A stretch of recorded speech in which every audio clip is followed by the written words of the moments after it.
Some Iranian Americans said attending the match would imply support for Iran's government. I was very happy and high, very proud to be Iranian and see this amazing team with everything they've been through. They showed up like that and just brought tears of joy and pride to me. What an honor to be Iranian and witness these amazing, amazing young men that showed up under all the circumstances they were in. So honored to be here. Proud Iranian fans also said sports should be kept separate from politics and that everyone should support the Iranian team despite the current situation. I mean, that's what the World Cup is all about, right? Bringing people together and sharing the moments with your fellow countrymen, and or even if you're not from the country, just to support the team. And yeah, so that that's really what it's all about. They're going to come and play. Doesn't matter where they're going to be practicing. Doesn't matter what is the political wars going on. They are the professional players, and they live for these moments. They're going to show everybody in the world that doesn't matter what that goes around them, they are here for a reason. New Zealand fans also showed their support, celebrating their secured a 2-2 draw in their opening World Cup match against Iran. I had nearly had a heart attack.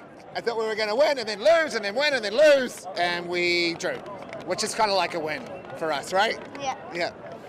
I think a really good opening game for Darren Bazley and the squad, but to lead twice, I think they'll be mildly upset, but equally positive with the first result. Iran will return to Los Angeles to face Belgium, while New Zealand will take on Egypt in Vancouver in the next Group G matches on Sunday. China's top coal-producing region says it's expanding renewable energy while continuing to tap its vast coal reserves. Officials in Inner Mongolia say the region is trying to balance energy security with rapid growth in new energy. Coal remains central to Inner Mongolia's energy strategy, and with that in mind, the region is converting the fossil fuel into oil, gas and chemicals. It's an initiative aimed at reducing the region's reliance on imports. According to local authorities, installed new energy capacity has reached 175 million kilowatts. That accounts for 9% of the national total and surpasses thermal power capacity. It used to be a coal city. The installed capacity of new energy in the region has already exceeded that of thermal power, so new energy is developing very rapidly. Relying on thermal power alone is not considered sustainable for Ordos in future. Officials say renewable projects may also bring environmental benefits. One forestry official says desert photovoltaic developments could gradually reduce sandstorms that once occurred almost daily. Companies are also investing in emerging technologies. Mingyang Smart Energy says electricity generated by wind and solar power can be used to produce hydrogen through electrolysis, describing hydrogen as a clean energy source. Families in southern Lebanon have begun returning home now that conflict involving the US and Iran has ended for now with an agreement. Thousands of people were displaced during the 3-month period. Displaced residents in southern Lebanon have begun returning to their towns, carrying belongings and cautiously resuming daily life. For many returning families, the ceasefire brings relief and cautious optimism after months of displacement and uncertainty. We are packing up things and we're going to our town. Thank God the ceasefire happened.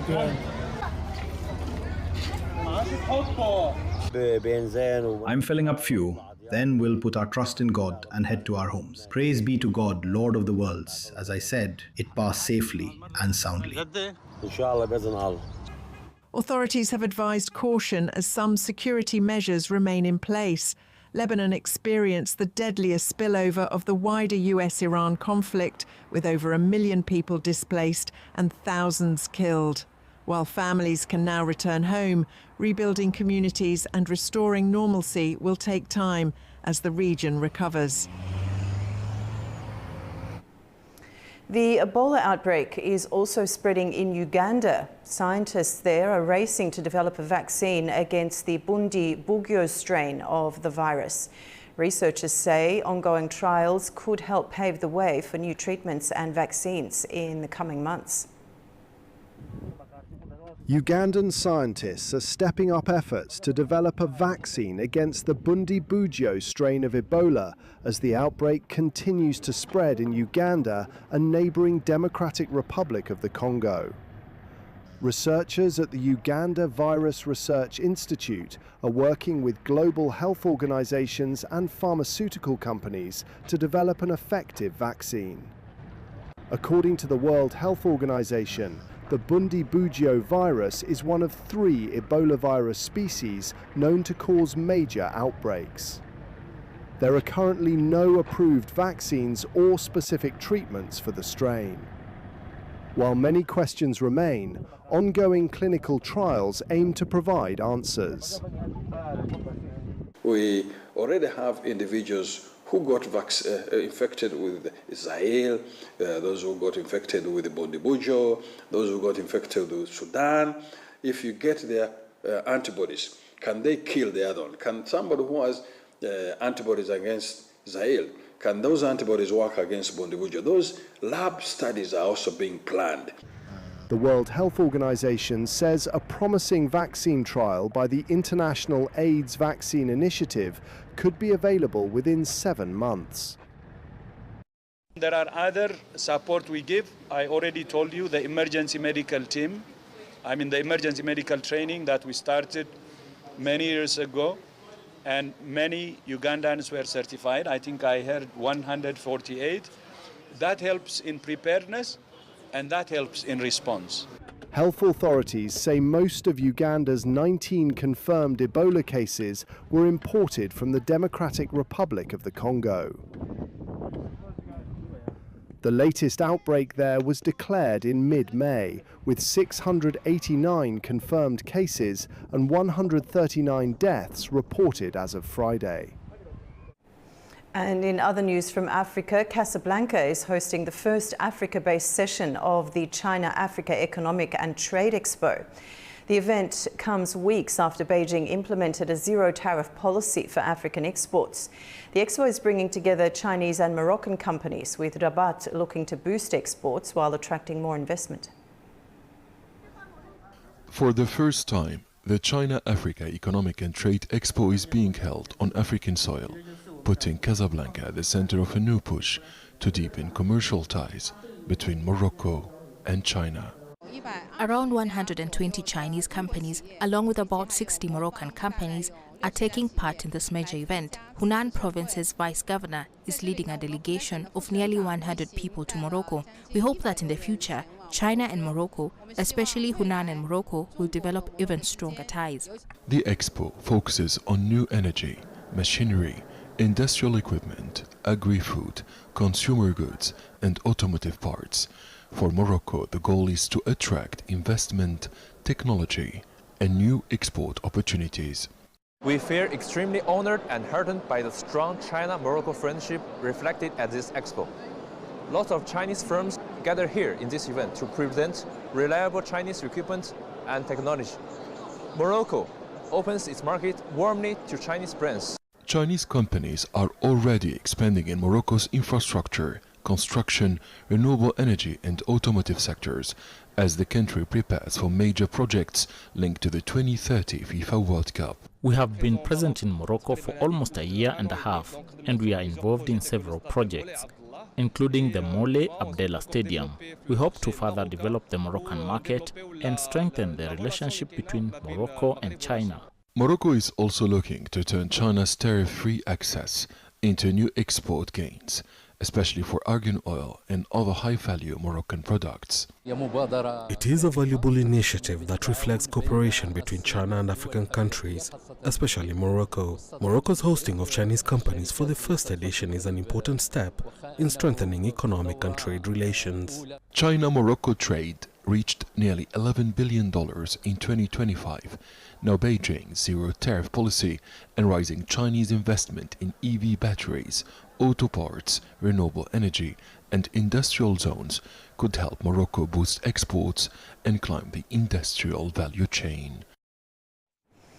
Muslims in Saudi Arabia marked the Islamic New Year on Monday as a new kiswa, the black cloth covering the Kaaba, was placed over Islam's holiest site in Mecca.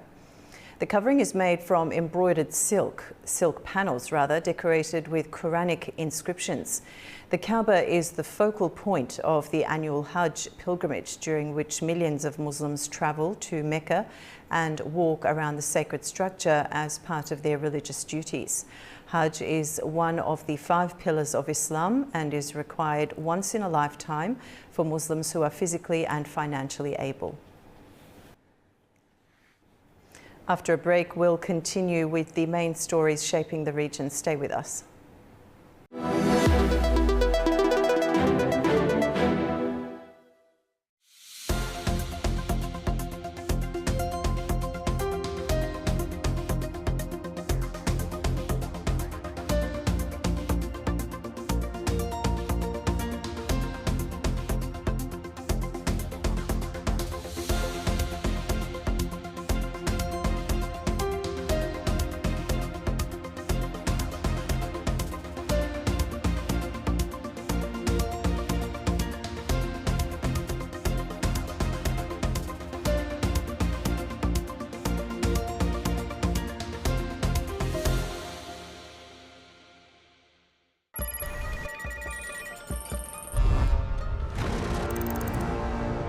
On World Business, we meet the boardroom leaders making market-moving decisions. And find out how leaders are dealing with continuous technological disruption.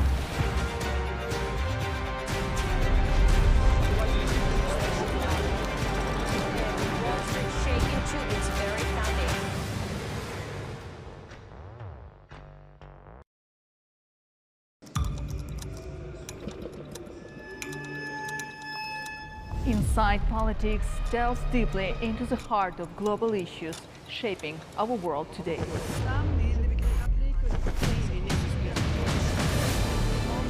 Join me for your go-to source of political analysis from across the region and beyond.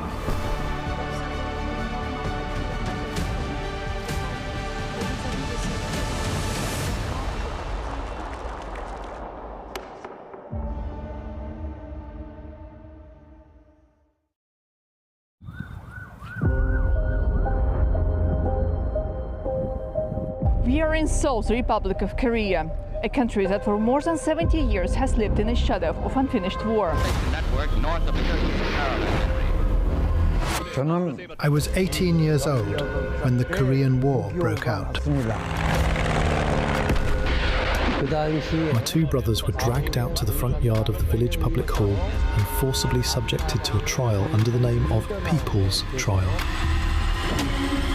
The military demarcation line, created after the Korean War, became a massive wall, preventing separated families from meeting. Less than a kilometer away lies North Korea. 지금 우리 무장력은 그 어떤 위기에도 대응할 철저한 준비가 되어 있으며 Подписанный сегодня договор предусматривает в том числе оказание взаимной помощи в случае агрессии против одного из участников. Russian-Ukraine war now is connected with North Korean participation in Russian army. The complete denuclearization of the Korean Peninsula is the only outcome that we will find acceptable. If the U.S. persists in such hostile policy towards the DPRK, there will never be denuclearization of the Korean Peninsula.